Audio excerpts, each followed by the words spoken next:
Yes, as we continue down the road, the witch's road, and the road is almost at an end. Here we are, episode 7 of Agatha All Along.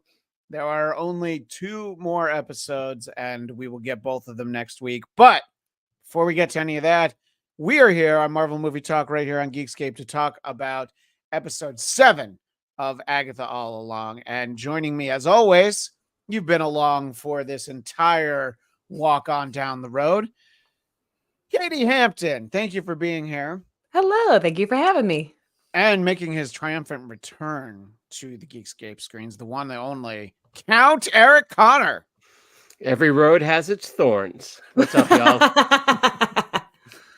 And if you try sometime, you might get what you need. No, wait, sorry, I'm mixing up my songs. Not at all. Thank you for being here. So, Eric, this is your first opportunity to talk about Agatha All Along with us and all the fine folks in our chat, like Cam Egan, who says, "Hey, Marvelites."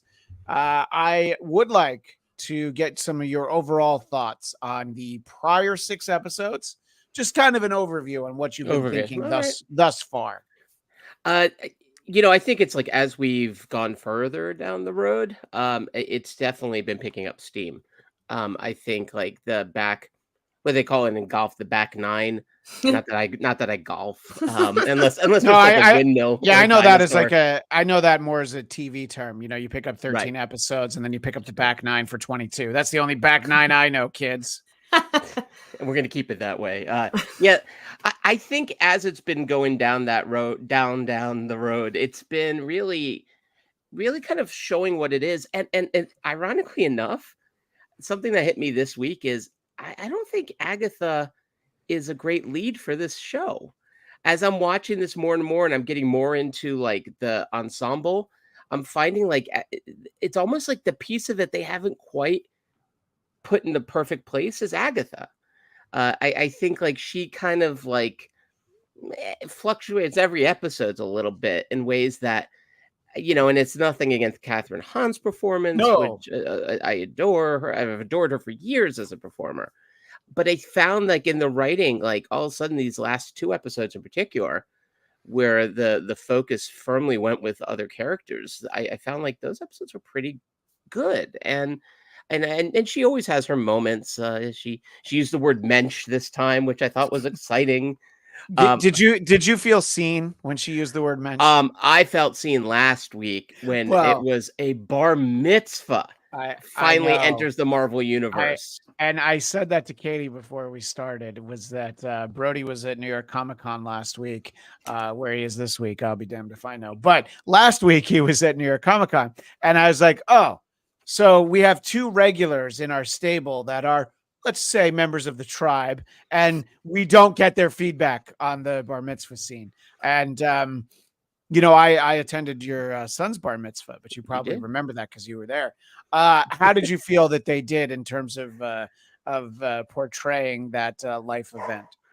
I thought it was lovely. I had nowhere near as much neon as either of my son's bar mitzvahs, but still plenty of neon. Just there not was as enough, much. Right? Yeah. I thought it was such like an interesting idea of like this idea of entrance into manhood. I mean, they could have done it with like a confirmation, but confirmations, I dare say, have less DJ action going than a bar mitzvah. And also too, I mean, as an actor, that he's like playing a 13-year-old, and you got to suspend your disbelief a hair, but not because of his performance, just because, I mean, even my 13-year-old who's taller than me doesn't look that mannish yet. When the Fox network decided that Ian Ziering and his male pattern baldness was a high school sophomore, I think it's all been out the window ever since then. We're gonna have to suspend disbelief. I think you and I, Christian, both look younger than Ian Ziering right now than he did in 90210. It's fair, yeah, including gray beards.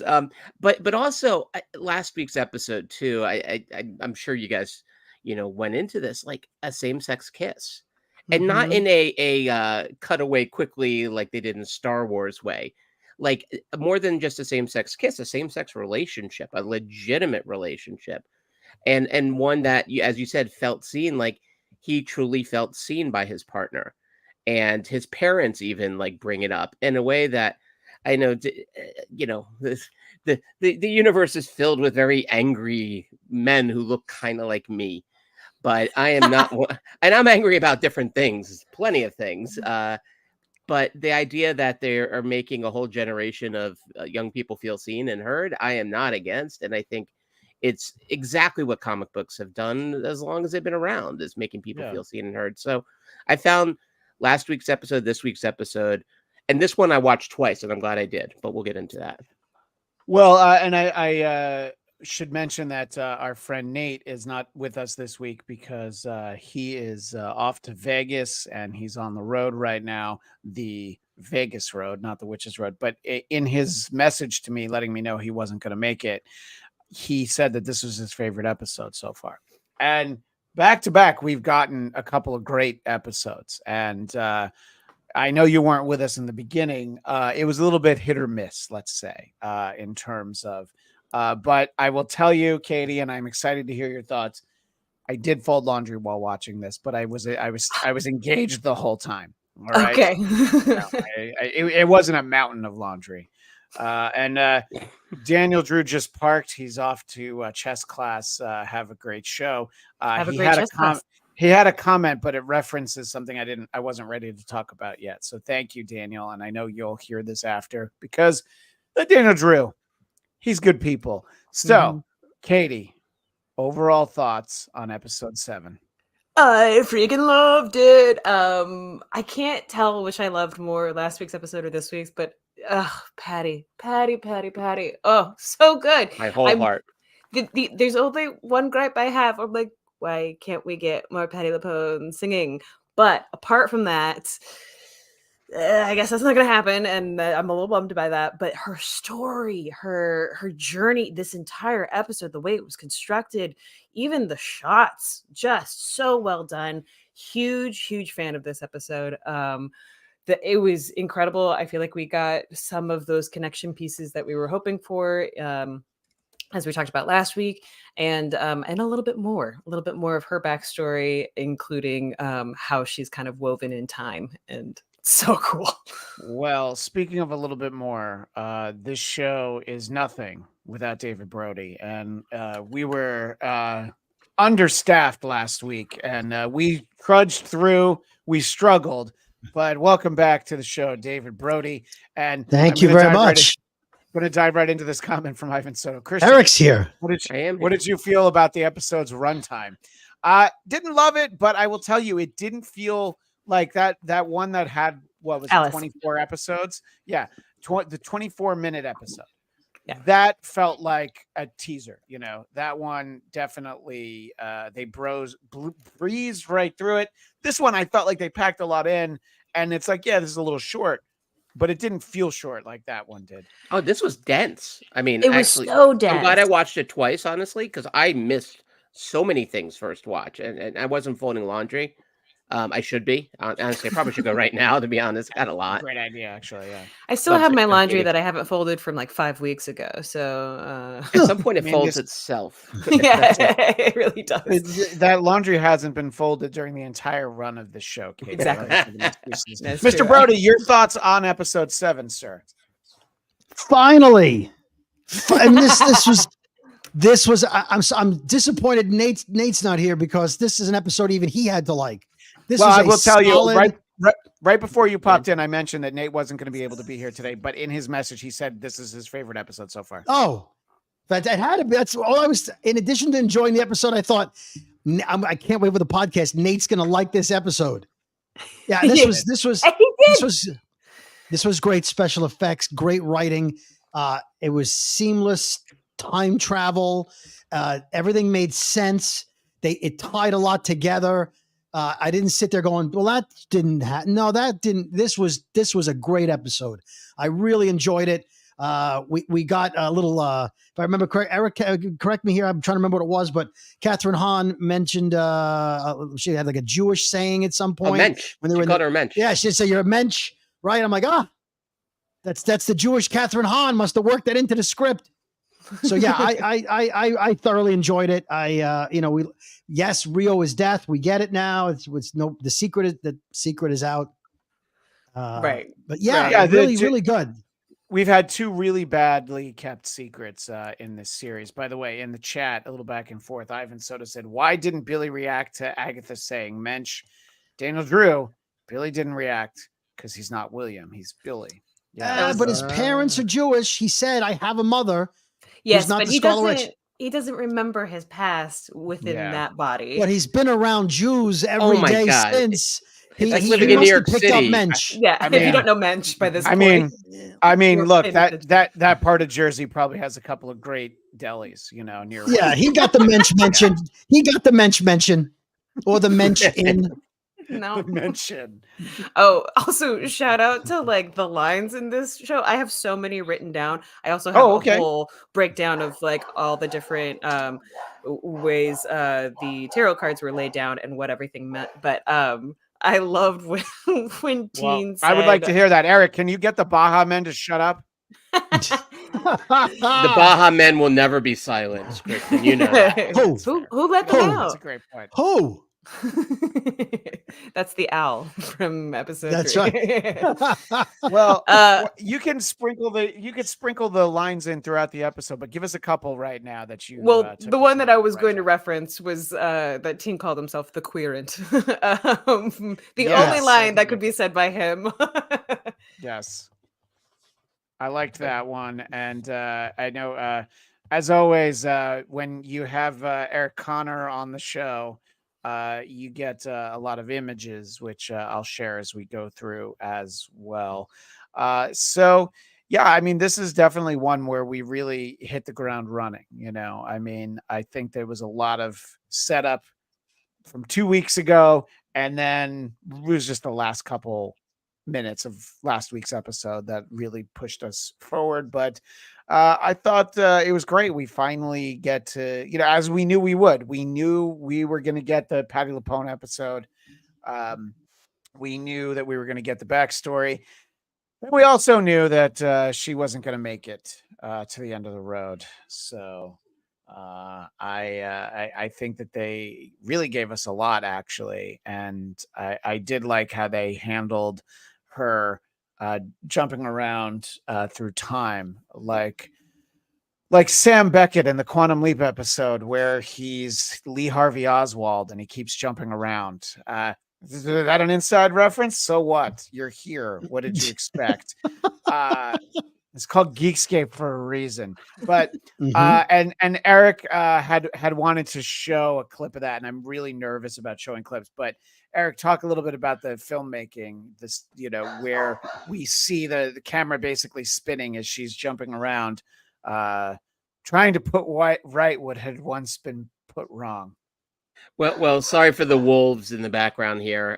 That's all right. So yeah, there's that one continuous shot that was linking together like 5 of her personas from previous episodes, and it was so seamless in how it was done. Yeah. But also, you guys were bringing up how this thing was shot. One of the things I noticed when I grabbed a lot of the screenshots from this episode was how many times it kind of looked like this, like Patty LuPone kind of front and center, or one of the other actors front and center, almost more like what Wes Anderson does when he films, and I found like so much of what makes this work is when you have a Patty LuPone, or the whole cast is quite good, but like Patty LuPone front and center in so many of the shots, so much of it was about her face, her trying to catch up with the reality she's in.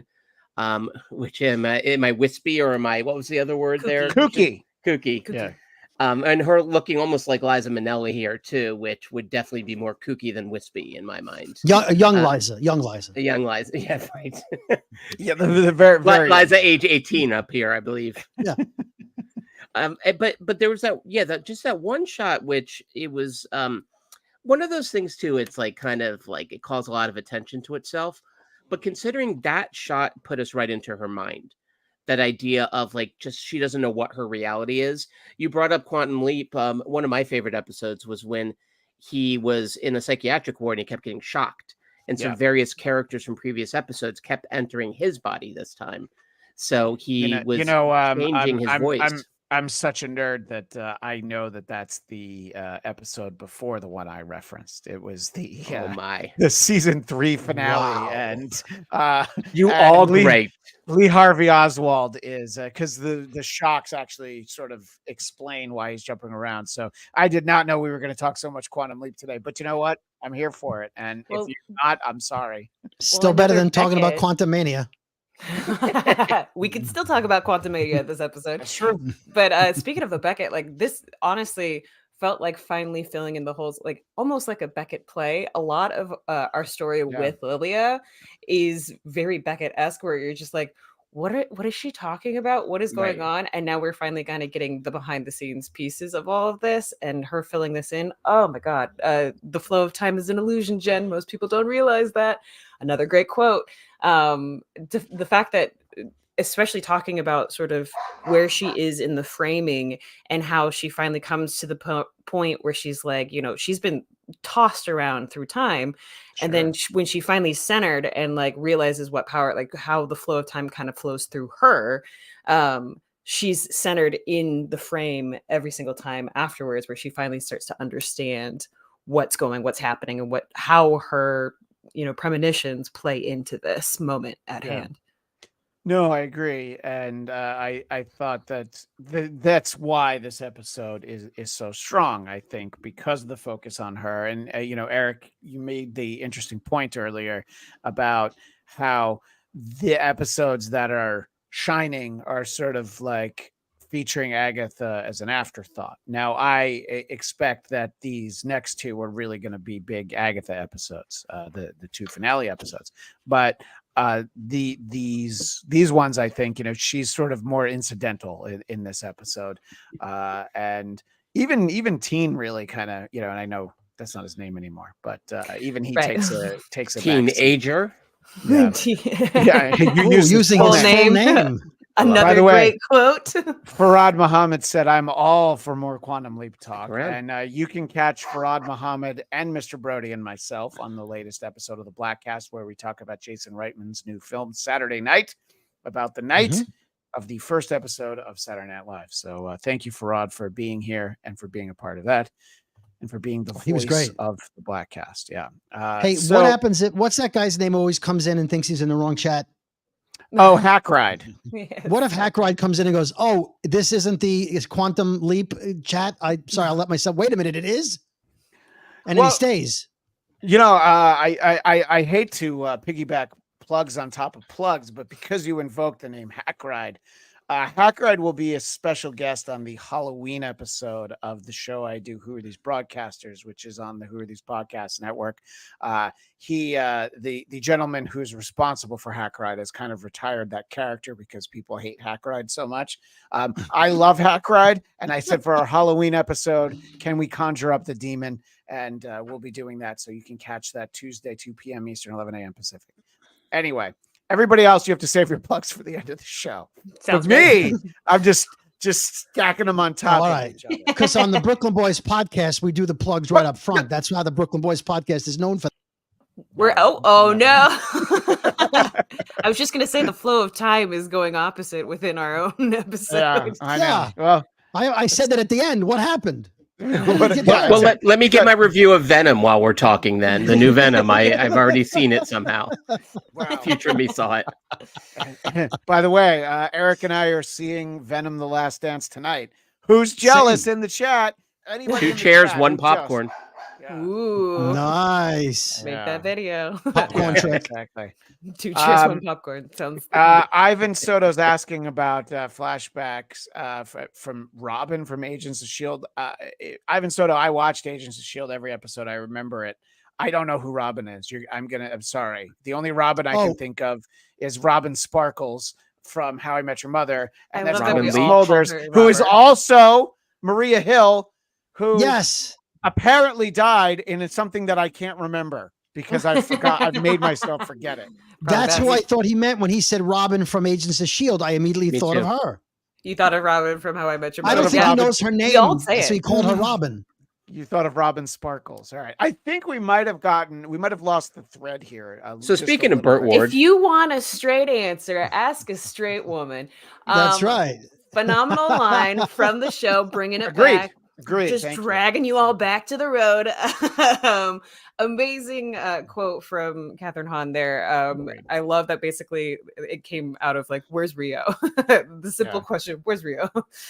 And we find out later that is death. But I did love that the fact that Billy and Agatha go into the next challenge and they're in the waxing gibbous phase of the moon, which is supposed to in tarot represent a time of preparation, refinement, and nurturing intentions. Told you.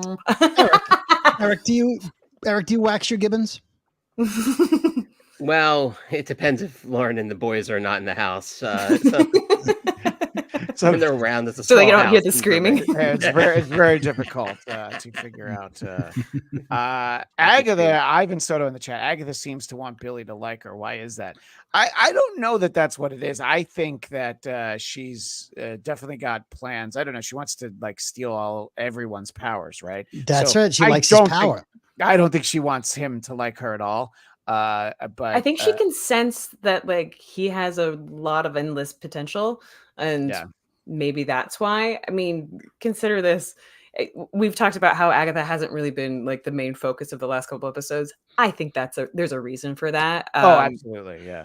You know, in uncovering everybody's power, uncovering everybody's true identity, uncovering what all of these people kind of bring to the table that Agatha likely wants to bring out of them, or what death wants in, preparation. I don't know. Well, let's talk about the flashiest aspect of the show, which of course is the reveal of Agatha in green with the pointy witch's hat. Oh, she's based on me, and I do believe that Billy says prove it. And but I'm not gonna lie, I can see some similarities. I absolutely can. And what did you think of that reveal? Let me start with Mr. Brody. Sort of we get into where this trial is going to take place, and we have Agatha made up as the Wicked Witch of the West, I believe. Is the clearly Wicked is not canon then, because if you watch and believe Wicked, the prequel, then she's not a bad witch. So I'm assuming they're going with Wizard of Oz only as canon for this plot line, in which case it makes total sense that she's the evil witch. It's Right. Yeah. No, I think that it's a literary reference. The L. Frank Baum is the Bible of this, and right, not Elphaba. The musical that they've broken into two parts, and the first part is 2 hours and 40 minutes, inexplicably so. I don't think that that's canon in the Marvel universe. And I also don't think I can imagine myself sitting through that. But that's just me. Wicked. The movie or the show? The movie. I've seen the Broadway show, but they're turning the movie. The show's fantastic. But they turned the movie into two parts, and the first part is 2:40. And yes. I'm like, wait. They ordered a grande. I did see. Well, that's not what I wanted. Yeah, great shot. That does take us back there. That's your private stash there, Christian. No, that takes us back to an earlier moment in this series. But what I wanted to share was something that I saw online, and it was a behind the scenes on set photo. And this we get to see sort of both of them as their witchy persona, which I guess when Disney's involved, it's very easy to be like, well, she can look like that, but you have to look like Maleficent. But how did we feel about all of this, though? So we talked about the first part of it, Brody. The two of them in these, I don't know, would it be going out on a limb to sort of double down on the usage of the term mensch? Are these outfits fakakta, or am I just out of line here? You shouldn't know from these costumes. I wouldn't wish him on a dog. I mean, him as Maleficent, I guess it makes sense for his character to be a female villain, sort of, because he owns it. She's great as the Wicked Witch. Yeah. I thought he was fine. I mean, he was fine. I thought her character, that outfit is fantastic on her. Thought it was okay on him. Okay. Well, it That's feels my like opinion. the spirit of WandaVision, throughout this, Yeah. how they would, consistently put them into sort of new characters and personas. Feels like, in some ways, like, well, this is how Wanda worked. So why not? Why not kind of go with this idea of like new adventures, new personas, new characters, new costumes? And yeah, this one might have been a little on the nose for him, but he did rock it. He looks hot. So yeah, why not? Well, Eric, as our resident Mr. Blackwell, I would like your fashion critique of this costuming. Oh, I mean, I think it was only a matter of time until they fully made Catherine Hahn just fully witch out, and so this just felt inevitable for her. With Melissa, I think maybe it's a little it's maybe 1 degree too cutesy for its own good, but again, he looks good. He is a wonderful actor. I've been watching Heartstopper, which is his first TV show. This was like his second credit, I believe. So that actor is really terrific. So I do enjoy that they're kind of having some fun with him now after him sort of being just like that kind of nervous onlooker for multiple episodes. I think now they're kind of letting him letting him fly on that broom finally, and it works. Maybe it was a little much, but that's okay. I'll forgive it. Right. And obviously, I want to get Katie's thoughts, but Ivan Soto in the chat says Jen is apparently the evil queen from Snow White. That's Again, what it is. Okay. I yeah. was like, wow, did they give her a rough costume?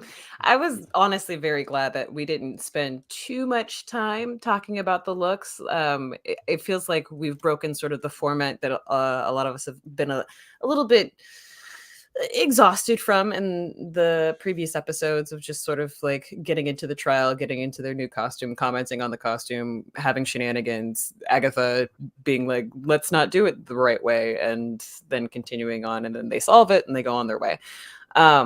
I feel do like the quote from Jen on screen that our visual audience can see, which is this is actually the second one. we can be culturally offended later. Later, Yeah. exactly. And like honestly, that felt like perfect for the moment. That was the line I was going to bring up myself, but yeah, focus up Calderu. I did love Jen's arc in this episode. She really kind of focused up herself, and especially after, I guess, which was at the beginning for her of their journey this episode.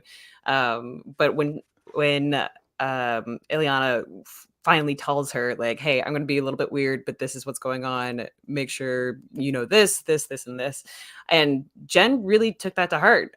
She really guided her through these moments when she came back to her, especially meeting Teen and being like, no, you're cool with him, just go with that, just trust me on this. But yeah, I didn't realize that she was the Snow White one. But Yeah, no. It's She almost should have had like the apple. well, I was going Right. to say this is sort of that version when she's like the old lady with the apple. This And is she even when has a line like, "I don't even want to talk about it." Like, or we could talk about the appropriation later. well, yeah, oh yeah. but she's like, catch up. We'll talk about this later. Like, I Yeah. don't even want to comment on this. Right. Yeah, we can. Yeah, that's the we can. Oh, be there it is. We culturally can be culturally later. offended later. That's a Later. great line. Yeah, Yeah. but she's not. Eric just time jumped.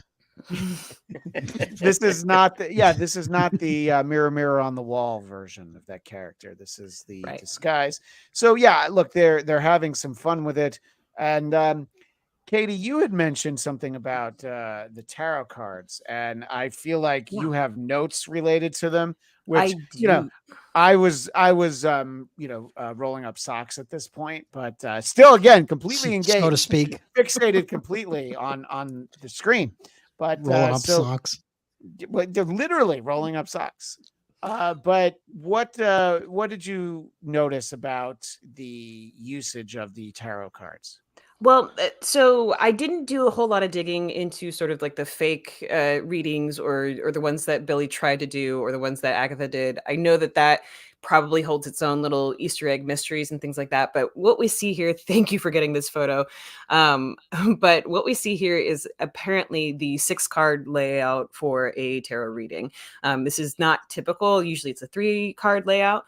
But the first one is the one in the center here is supposed to represent who the traveler is. And when we finally get towards the third act of this show, or this episode, we realize that it's Patty, and she reveals the Queen of Cups.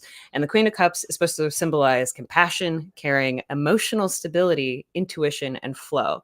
And a lot of that, it seems like she's been blocked on for several reasons, and probably even her own reasons, trying to save herself from this fate. And realizing, especially talking to her mentor or the person who taught her how to do all of this, is that she's been keeping herself from this by not letting time flow through her. And she's bouncing around and it's crazy and whatnot, but then she finally locks in and gets to it. And what she reveals for the next one, the next thing is we see what the path behind is. And that's where we see Alice. And Alice is represented as the Knight of Wands, which is a tarot card that symbolizes passion, energy, and impulsiveness, which is interesting because she's sort of the warrior side of things. She was supposed to be the protector, but her impulsivity in trying to save Agatha was ultimately her downfall and caused her to die. Then we see what the next one, I believe. So that was the path behind. And then we have the obstacles ahead. So looking forward, and we see that as Agatha with the 3 swords. And in the card, you can see sort of the trees in there, but you also get a flashback of Agatha when Ileana says 3 of Swords. And we're like, we didn't even realize that like that was one of her sort of premonition things. But 3 of Swords is the tarot card that symbolizes grief, heartbreak, and sorrow.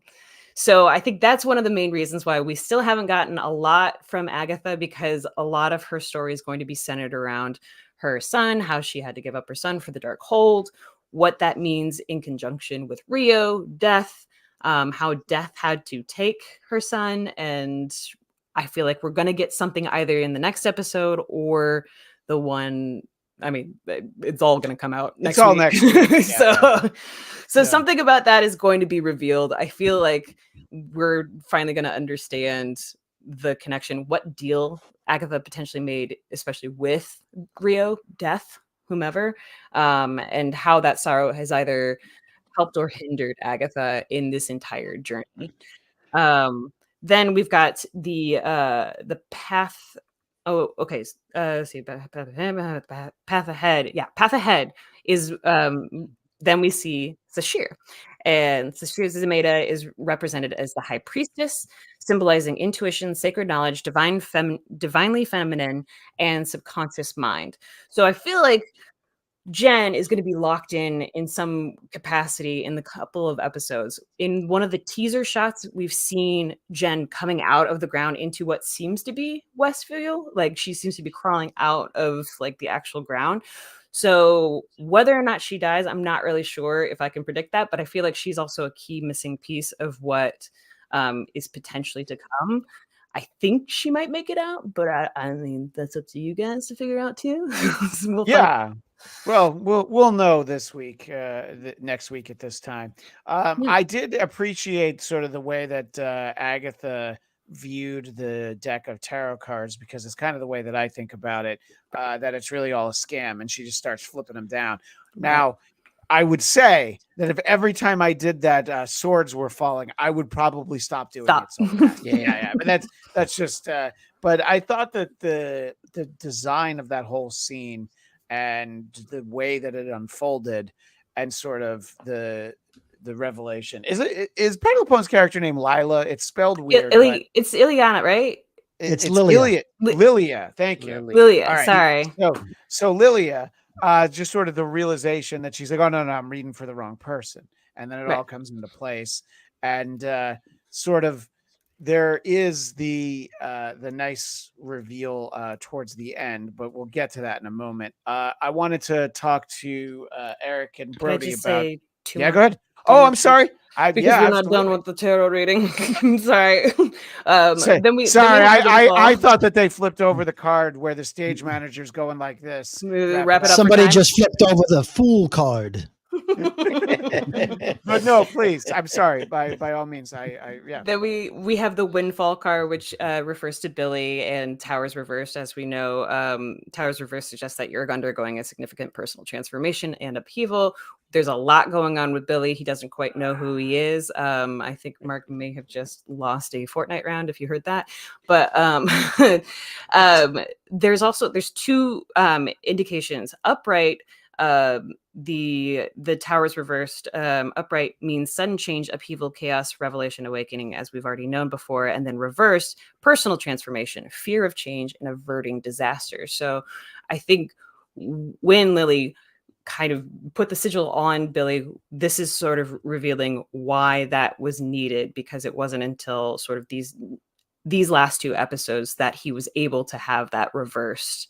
Yes, he embodied the William Kaplan, but on top of everything that's happened now, I think we're finally going to see a change in Billy, and like he might go a little bit towards the magical side of himself, as opposed to trying to figure out who William Kaplan was. Feel like that's potentially what all of this is leading towards. And then the final destination, the card that lays on top of everything we see, is death. And death is a card that represents not death, the actual, but transformation, typically needing to start over or letting go of the past, which then leads us back into the story of Agatha and letting go of the past of her son. Anyway, that's all I have. Very much. No, I appreciate it, and I'm sorry to try to kick you out from the knees, especially knowing all the physical therapy you had to do last year. So it's really inappropriate of me to try to kick your knees out. Appreciate it. What put stands so in the much way? more- Christian. There is a card with a card with me where I've got my arms up like, that's really all I'm gonna do. Not a mensch then. No. I've Yeah, never one's been ever accused mistaken him of for a that. mensch. No. Not a lot of mensches actually named Christian. Yeah, Great right. point. It's an excellent point. A So, righteous religion is Gentile. his name. No, a righteous Gentile. He can be that. wow. Eric, I wanted to get your thoughts sort of on sort of the whole conceit of this part of the episode, the majority of the episode, the tarot reading, the swords, and sort of the way that it plays out. But give me your thoughts, sir. Sure. Well, one thing I noticed in the tarot reading was when the moon is in the 7th house and Jupiter aligns with Mars, peace will guide the planets and love will steer the stars. This is the dawning. Thank you. I also noticed, by the way, it's a story circle. It's one of the images I sent. You did send me that. Sure. Not to cue you up for something, but in fact, as I'm looking at this, I'm like, oh my gosh, they're literally talking about hero's journey, or heroine's journey. And I like that this guy's got a stick. I mean, you can't have a journey without a stick. I mean, and a bustle. Hello, Moses.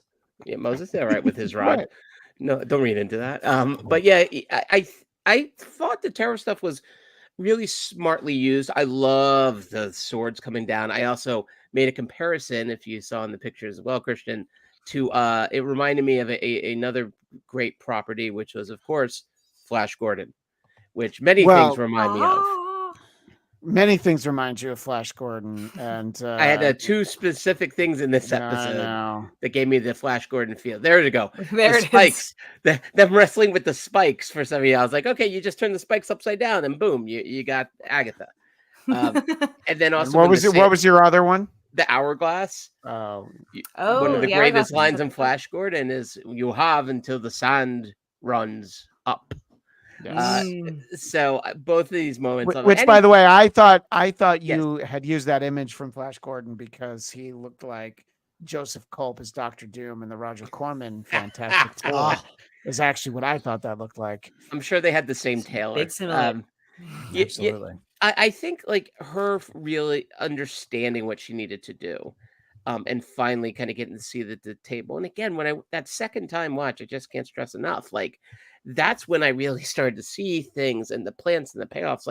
This episode is really smartly drawn together. So it is doing what they did in movies like Arrival, or if you saw one of the great episodes of Lost, when Penny's boyfriend, I always forget his name, the Australian guy, when he's Desmond, thank you. When he's jumping back and forth in time, trying to piece it all together. And then, of course, this imagery with the Salem ladies, who I got to watch a screening with. They were sitting right behind me during my friend's screening of her episodes. And they're all like contortionists, and they're really cool. They almost like they've become like buddies. They all kind of like travel in a pack. But I thought the reappearance of them here was smartly used. And then of course how she thwarted them, and that last moment of her acceptance, which she really, the beginning of the episode tells you exactly where it's going. So it's not like the end of the episode, like, oh my God, they killed her. It's like, well, yeah, watch the beginning of the episode, which is this image basically. Yeah. But her, Yeah. So, well, and let's acceptance just talk about the image for our audio Yeah. audience. So this is sort of for you her- radio listeners out there.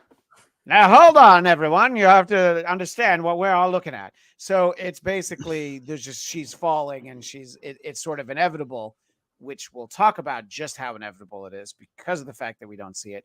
But we see that she's falling there, and I think that image, and you're right. There's the look on the face there. It is that of acceptance. I Right, think that's right. absolutely what we're seeing on her face is the simple fact that she's accepting what is about to happen to her. Now, I, of course, saw that, and it reminded me of a different film where Logan's a Run. character had to actually had to Run, come to Lola, run. terms with accepting something that was about to happen to them. So that image, of course, made me think of the great I Hans legit thought this Gruber too. high think on he top accept- of Nakatomi That's not Plaza. acceptance on that face. No, Oh, that is no. not. It's No, the no, no. opposite. It's the That- tower that- reversed. That's Right. that's the realization of, oh, that watch has now been unfastened, and that face One for says, keeping up. "Oh shit." Yeah, and Oh, to yeah. Alan and Rickman. Katie, I know how important this film is to. Oh, you yeah. and Mark. So, yes. The reason I so- mentioned Logan's Run, by the way, was the way they were all floating towards the ceiling, Right. and then they were turned upside down. Ooh. But when they were first, that all flying thing reminded me of Logan's Run. Rebirth. Well, it gave me the opportunity to talk about the greatest Christmas movie ever made, which of course is nope. the original Die Hard. Nope. Not a Christmas 100%. movie. You don't celebrate Lethal Christmas, Weapon. you don't get an opinion anymore. I celebrate movies. Oh wow! What is I this, like UCLA? Christmas. It's the movie happens on Christmas Eve. It has 3 bangers of Christmas songs in it, including Run DMC's Christmas in Hollis. Hollis, of And course. this is a conversation that'll be coming up on Geekscape as a part of the annual fundraiser that our buddy Matt Kelly does. There's a whole episode devoted on this. So, and yes, obviously you do celebrate movies, and you can have whatever opinions you want. But Thank you. on this show, where I can kick people out of the rooms, we get to Enjoy 'em. say that Die Hard is a Christmas movie, and someone can disagree, but that doesn't take away from the fact that I am right. Now, what you were talking about, though, Eric, it is a nice ending for her. I like the cyclical nature that it's like, okay, she dies. And I think that my interpretation of that is now she's finally able to live her life without jumping around like that. You know what I mean? It's like, Yeah, okay, yeah. now. So I do feel, and I'm going to ask each of our other panelists, I feel like there's a reason we don't see her actually die. One, it would be gruesome, but I feel like we're not done with her yet. What do you think to that, Eric? Oh, I mean, I listen. No one ever quite dies in this. It's like wrestling. No one ever retires. Heel turns, baby Well, My face heart must turns. disagree. Except Vince. I think Vince Right. might be done. Oh, Done with it. you know what? They never count him out. It You know doesn't what? That's a matter. great point. They had Alec Baldwin on SNL this weekend, and he's Yeah. allegedly charged with manslaughter, but exonerated, I guess. Well, I don't So, think he'll be on the show to promote Rust, so this is the only way they could get him. Unfortunately, it was yeah. just Well, I'm in just that small role. I'm He just already excited promoted for Rust. I'm just excited for the digital short that'll be made by Roman Polanski on next episode. Ah, Oh. nice. What? They're Very letting good. everybody back Very into good. Hollywood, Eric. You know, That's what I'm true. saying. Hey, Mel Yeah. Gibson, man, he got an Oscar nomination since then. So, anywho, yes, And he had a people TV do show. come back.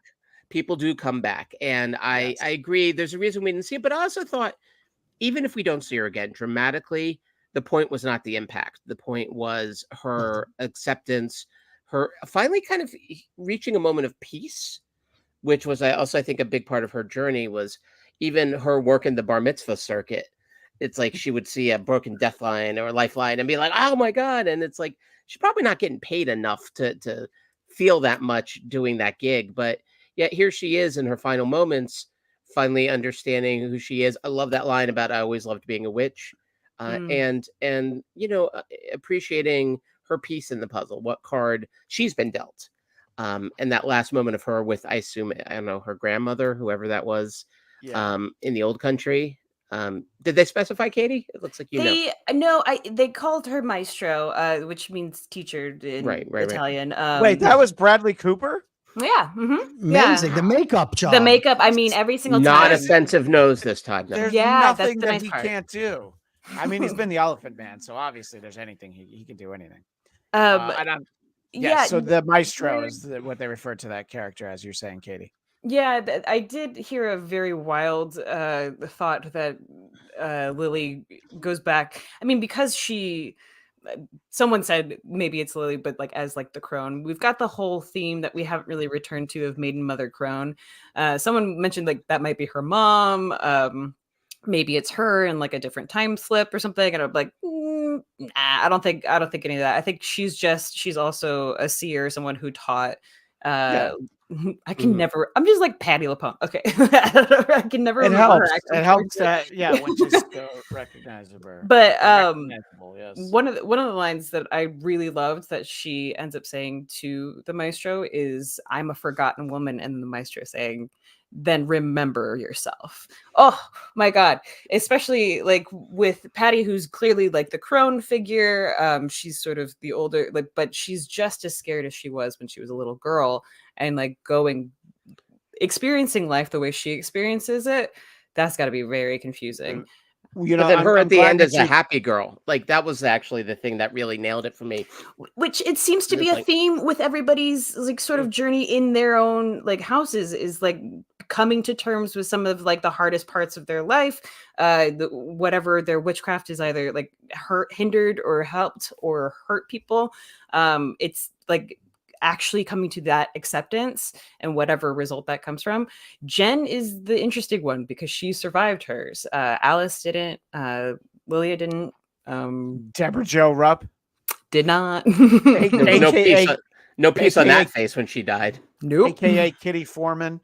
And I wanted to include a comment from our friend Kema Egan. The hourglass reminded me of the opening credits of Days of Our Lives.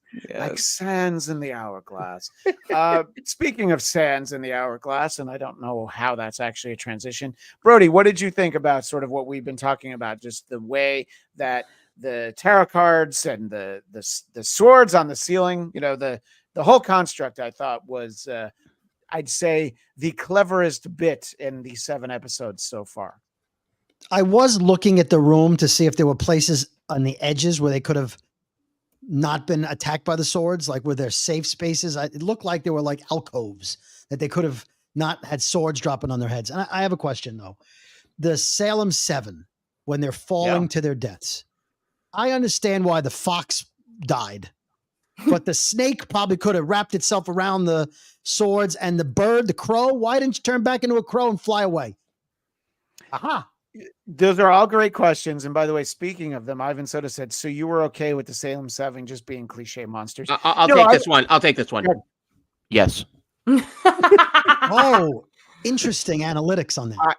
I thought it was a little bit of a missed opportunity. We could have done more, but I don't know how much more I actually needed. I don't think you're wrong, Ivan. I do think that they were just sort of like a device to keep them moving. Yeah. But to Brody's point, I don't know. You at the very least, the crow could have gotten away. Yeah, I understand who knows? Gazelle, I mean, the gazelle bites it. I get it, but the crow. Well, we could also start asking questions like, why didn't the Salem 7 have to go through their own trials? Why were they just able to like sneak into everybody's trial, and like, how did they follow them? And how come their road wasn't Don't different? overanalyze. Nobody likes that. Don't? Okay. You don't know about the Salem Easy Pass? It's actually here's very the thing. affordable. I mean, we think about all these challenges. We think about all these trials. We even think about the Salem 7, who were directly related to Agatha because they were part of her coven and she, or whatever, or they burned her at the stake. Agatha's not being held accountable for any of her actions. Any of like anytime they get into a trial, she's always the hindrance. She's always the one kind of getting in the way, and she's not doing it right. She didn't deal with the Salem 7, so whether or not Patty LuPone comes back, I don't think she will. I think she's done. Um, I believe that there's going to be some kind of reckoning with Agatha. She's going to have to face up to some of the stuff that she's done in these last couple of episodes, and I think that's the fascinating thing that brings us back to her being the lead of this show. Is it going to be like the series finale of Seinfeld, where she's visited by all of the people that she's wronged over the thousands I'm of hoping years? for. Yeah, well, me too. I'd like to see Uncle Leo on this. I don't know. I'd love to about see the anyone else. Titanic. Yeah, that's true. Yeah. Sparky. I Yeah, mean, Sparky, number one. last image, her dead, Sparky peeing on her Re- grave. Done. Ralph Boner, rest coming in back. power, Sparky. Rest in power. Absolutely.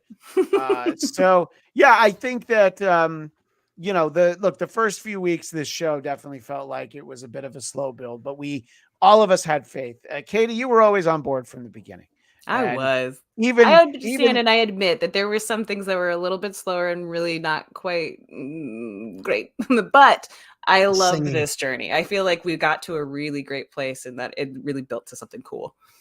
Yeah, and as we sort of look ahead now, we have finally the really bad Billy secret. There's also this notion that Rio is death. Okay, we have it now. We know this. So where do we think we go with this new? It's not new information, but it's new confirmation. I'll ask you first, Brody. Where do you think we go from here? I think we have to find more about the relationship with Agatha. Like they clearly, she said, "I like the bad boys," so she knew she was death, which we now know when she put the microphone on. She knew she was revealing her plan.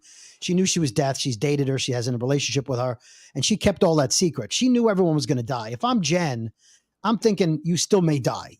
Everyone else is dead, Jen. You may not get out of this. I'd be worried. Yeah. I mean, what else can you find out from death other than you have to try to cheat death? Jen cheated death.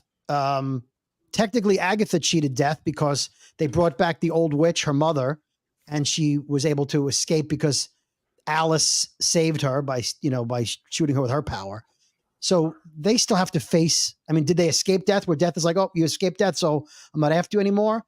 I don't know. I think to Katie's point, they still need to face death again because but the Salem 7 thing is how they got through everything. That thank you. That bothers me as well. And the fact that Agatha didn't face them, I was just like, really? They've been running the whole time, and then Leo's the one that solved it. Like that, it felt a little bit like, oh, well, that seems like a missed opportunity. But maybe it they was weren't on a incredible. journey. Maybe they weren't on a journey, so they didn't have to go through trials. They don't want anything at or the end they of the are road. a trial. I mean, maybe like the rules are different for them. They're not trying to make it to the end of the road. They are part of the road. They are built into the road, if you will. Okay. But to Eric's point earlier that we should never count anybody out, they could very well actually not be dead. And yes, that is a gruesome way to go, but they were dead already. So that doesn't mean, especially if we're getting some kind of trial of Agatha, we might actually get to see them. We might get reveals. And then if we do, Ivan, then maybe it'll seem like less of an afterthought. It's just more they got away from them in the moment. It's just sort of waiting for whatever the next chapter is. Or if they stay dead, then you're right. It's a missed opportunity. So I guess we'll see how that all will be revealed shortly. I mean, it all was Agatha All Along. So, I mean. And they still haven't played that dumb song yet. I'm assuming, and I love that song the first time I heard it. Just the fact that they built a show around it is still, still a little hilarious. hard to imagine. But I figure we're going to hear it at the very end of the final episode. That's how it will take us out. But Eric, what do you think is in store for us for next week's 2-episode finale? I think we're going to be getting some kind of variation of a Luke, Emperor, Darth Vader moment involving Billy. I think Billy's going to have to choose here. And maybe death could offer a chance for Billy to be reunited with his brother, possibly even his mom, his dad, who knows? And Billy's going to have to sort of decide because obviously they've set up Agatha as being closer to a quote unquote good guy than Death. Sure. I think it's all gonna, of course, it's gonna hinge on Billy. Billy's the one who set this in motion. And I think Billy in the end is gonna have to decide who is he, and again, is he Billy or William will come to play. I am curious about Agatha's journey in all this, like where she lands, and this is again where I think maybe the last few episodes, her emotional journey got a little soft because it started off pretty good. But I think the last couple, she's kind of gotten lost a little in translation. That all being said, this is an actual TV series. This is something we've talked about, of course, with lots of these Marvel properties, the ones that just feel like kind of, or even to take us to Star Wars properties, the ones that feel like kind of bloated, misshapen movies versus an actual TV show. And this is one like Wanda before it, where I think it really took advantage of the TV format. I think it was very smartly put together. As much as I loved Agatha, I didn't know I necessarily needed more of her, but I think this show definitely showed its merit and was very different than everything else. I loved the look of it. I think I kind of wish Tim Burton took an episode or two because he would have. This feels like he would have directed the heck out of it, but I think they've set themselves up well. 2 episodes, I don't know. We'll see. I guess it's a supersized. Maybe it'll feel like a supersized 1 episode, which I'm fine with. But I feel like, yeah, we have kind of hit that end of the road. So it's going to hinge on I think a big choice for Mr. Billy. That's my guess. And there were a couple of Star Wars references in your response there. And I'm wondering if you have any idea, if you want to hazard a guess, what is Billy's midichlorian count? Do we have any idea? Legally, he can drive in Nebraska, but not in Utah. What were you going to say, Brody? To the point about Billy and the choices he has to make, one of the tarot cards was reunion, right? I think, or he wanted a reunion with his whole point was he wants to find his brother. But what if reunion when he gets to the end of the road and he gets his wish that instead of reunion with his brother, he chooses to have his mother back to life. And that's how they bring the Scarlet Witch back. It would be a bold move. I feel like because he's established that he's looking for his brother, Tommy, I feel like that's really what he's going to want. Because but he did say, is the Scarlet Witch really dead? Like, he seems like he's... I think we'll probably get a conversation maybe with Rio, and maybe she'll tell us. So I think a reunion with his brother is something he can do on his own. He can find his brother. But bringing his mother back to life, I'm just saying, if we're throwing things against the wall, if he has a wish and death is there, maybe his wish is to bring her back to life, because at some point, maybe in episode 8, he realizes he's Billy and not William, and then realizes his mother, he has a chance to bring her back. Just a thought. Yeah, although I did want to talk about, there's this moment where Agatha answers Billy's question, is the Scarlet Witch dead, which just came up a moment ago. And she says, yes, no, I don't know. And I feel like if you were able, if you gave Kevin Feige truth serum, that would actually be his answer too. He's like, yes, no, I don't know. Maybe. There's, so hard to say. There's like 8 scripts floating around. Some of them she needs to stay dead, and others. Ivan does point out that Billy angrily declared Wanda isn't his mother, which is messed up. I think he was going through. I think he's saying he has a mom. He says he has a mom. Yeah. Right. He didn't say that she wasn't his mother. He was saying, like, adopted kids were like, no, she's my mom. But he still has a biological mom, and that is Wanda. He never said Wanda was not his mom. Yeah, no, I've seen I've seen PSAs that say something along the lines of, anyone can be a father, but it takes someone special to be a dad. So Kurt it's the Cobain same also thing. saying that He has a mom. Did he? Yeah. Did he? Wow. Yeah. I'll find you the lyric. Don't worry. Was Courtney Love lurking behind him as he was singing that? She turned out to be death. But also consider that. Sorry, going back to the Tommy versus Wanda thing. Consider this. The end of the episode. What was the song that played? If I could save time in a bottle, which is from Katie. Which is from the scene where Quicksilver runs around the room in Days of Future Past. Yes, it is. So I don't know. That just feels like a hint towards where his journey is still continuing towards. what do we think about Kama Egan's suggestion? I think, just like in the Eternals, we're going to get either a Scarlet Witch voiceover or a brief cameo. Now, I think she's referencing the voiceover in the post-credit scene that featured Dane Whitman, the Black Knight, and everyone assumed Blade. that voice was Mahershala Ali, aka Blade, or perhaps not, because that film hold has on. been indefinitely shelved. 2028 Eric Connor's here now, and I just saw Okay. Blade. Oh, wow. And it was Okay, starring but who Wesley was in Snipes, it? actually. Was it Wesley? And, Yeah. and it was a $5 million Roger Corman Jr. produced movie. It was quite Ooh, good. 5 million. That's real low.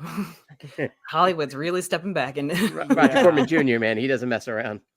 And Eric messaged me that the song "Serve the Servants," which is from the Nirvana album In Utero, includes the lyrics, "I tried hard to have a father, but instead I had a dad." See, oddly enough, Kurt may have missed the point. I feel like dad is more special than a father. A father's like whatever, you know. But agree to disagree. What's Kurt going to do about it? Wow. Oh, we laughed. No, he didn't. We didn't. I sure did. You know, Smells like rigor mortis. tied Ding it all the together. bell.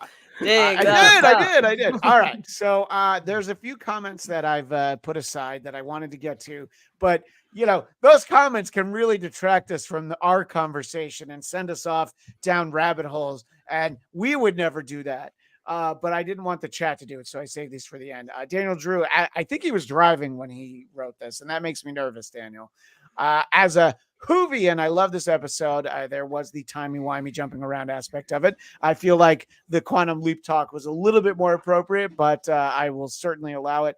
It was great to see everything from the context of Lilia, plus Lady Death finally. Can you imagine Deadpool interacting with Lady Yes. Death? Yes, I hope for it. I really hope for it.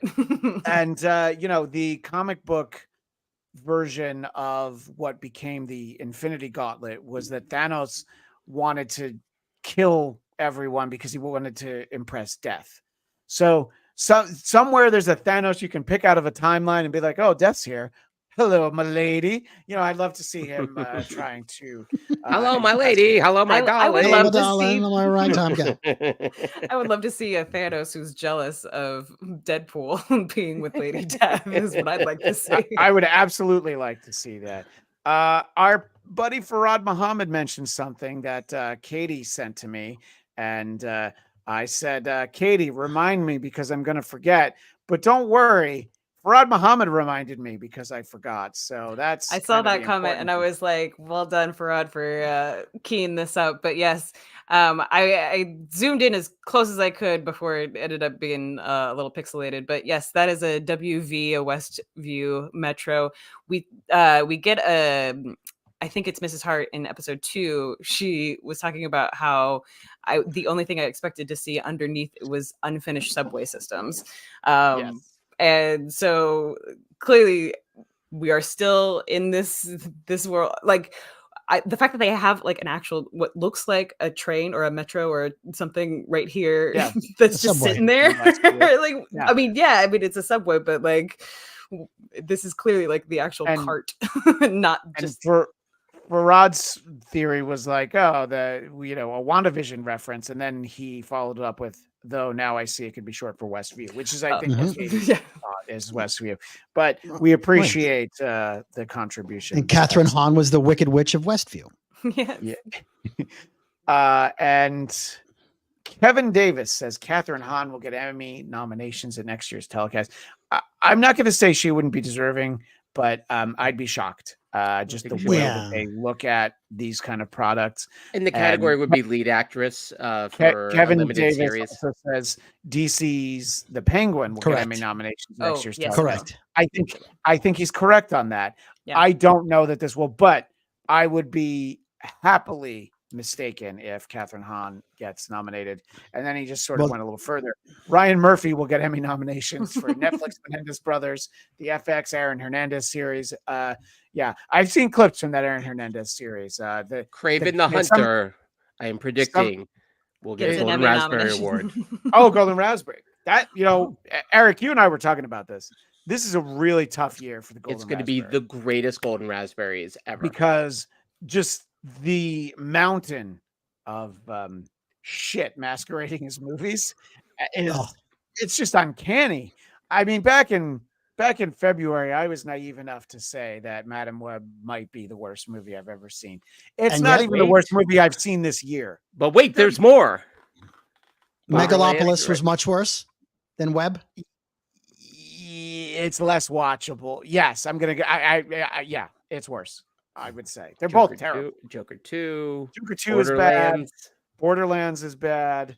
Unfrosted. No. I Kevin liked went far Unfrosted. enough. Yeah, you can. Kevin Davis and Unfrosted is a Christmas movie.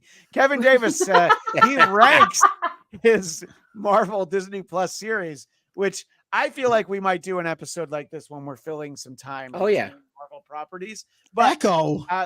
he says WandaVision, Falcon and Winter Soldier, Loki, Hawkeye, Ms. Marvel, Agatha All Along, Echo, Secret Invasion, She-Hulk, Moon Knight.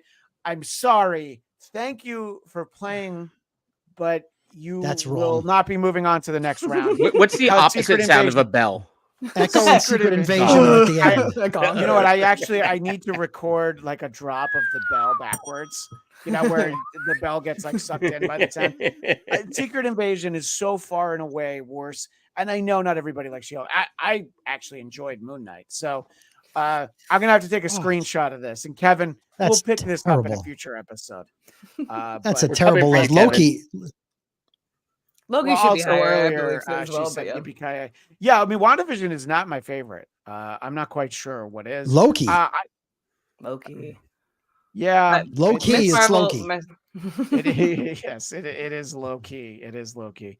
Yeah, and this is a topic for the future, and I'm gonna do my best to remember that I want to take a screenshot of this. But thank you I for grabbed your it. contribution. You already did. All right. I feel Yeah. like the reversal of the bell should be when you take the bell away from someone for adding to their joke, and the opposite should just be someone saying, Eric. "Not a mensch." This is exactly what I'm saying, Ivan Soto. Yeah, the idea that She-Hulk would.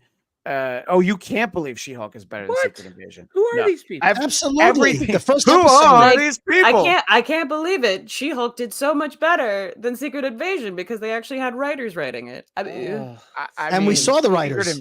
and they're great. This is a hot take. You want to talk about Ooh, Ivan? Whoa. starting off a turf war with people. Wars have Quantum been Leap fought better for than less than Doctor this. Who. Yeah. Well, the I new think- Doctor Who or the whole run of Doctor Who? Because I You hear know the what? new Doctor Who is terrible. I mean, Same thing people- for Quantum Leap. A lot of People have been a lot of saying that opinions about for those people have too. been saying that about Doctor Who for 60 years. So it's, Yeah. it's all It's- relative. It's Are they the ever going to SNL replace Tom mentality. Baker? Well, he's the only one who can wear that scarf. But in any Love that case, scarf. we appreciate all of the feedback that we're getting from everyone in here. And there's so much more to talk about. And we will be back next week, but you will not get to celebrate Halloween with us. We'll be back next Friday. Give you a little bit more time because there will be 2 episodes to react to, but also Nate has a gig that day, and I just could not let him have stayed with us for basically 2 months to then not be with us for the finale. So we'll be doing it Friday at the same time, 3 p.m. Eastern, noon Pacific. But until that time, now's the time for some healthy promotion, Mr. Brody. Please let people know where can they find you. Well, you could find me on most social media at David Brody, Brody. And of course, the Brooklyn Boys podcast, wherever you get your podcasts. And yes, we're on Deezer for the 3 people that have Deezer. I don't even know what. nuts. Wait, weren't they on Fraggle You know Rock? That's what Doozer. Katie said was better than everything that I was going to say. The Fraggle Rock was all right, but the fact that it went to D's Nuts is a great place to leave it. We are Katie, not on these nuts. where can you be found? You can always find me at @LSassyPants, ELSASSYPANTS, sometimes with a Z if you're on TikTok. You can also follow the journey that we're having right now on the Napping Through Happy Hour podcast. Currently, right now, my co-host Marie is at the Ritz-Carlton in San Francisco, and I cannot wait to hear how that goes. You can usually find me at the Pack Theater every first and third Wednesday of the month. You will not find me there on the 1st of November, but I will be back for the second show in November. But yes, go see that faux pas. It's fantastic. We take your embarrassing stories and we make them worse in improv. Well, that sounds great. And of course, Eric Connor, where can you be found?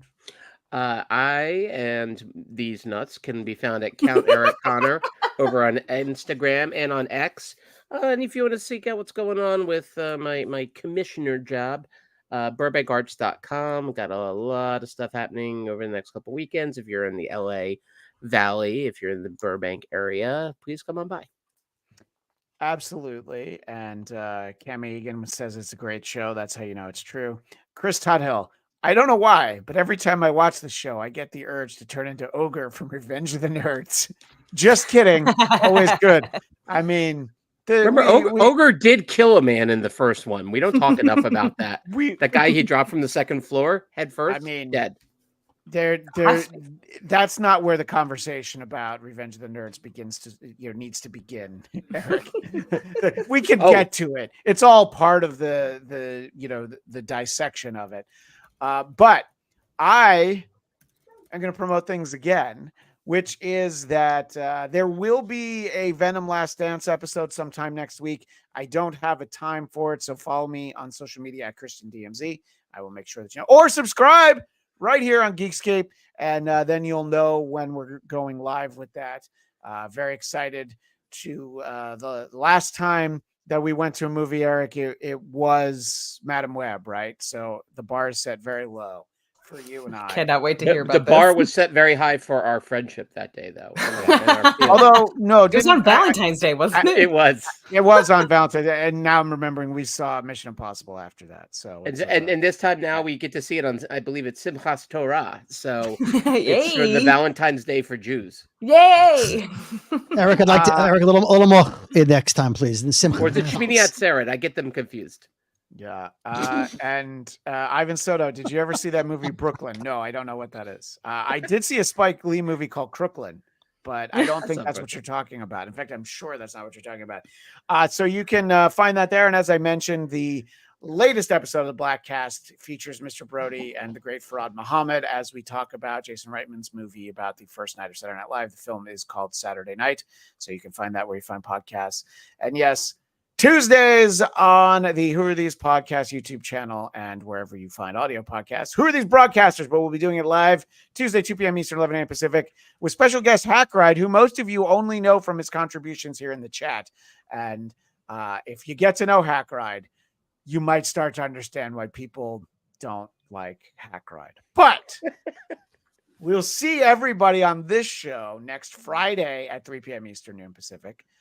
Probably before then, there'll be a Venom Last Dance. But in the meantime, as the great Stanley Martin Lieber would say, Excelsior!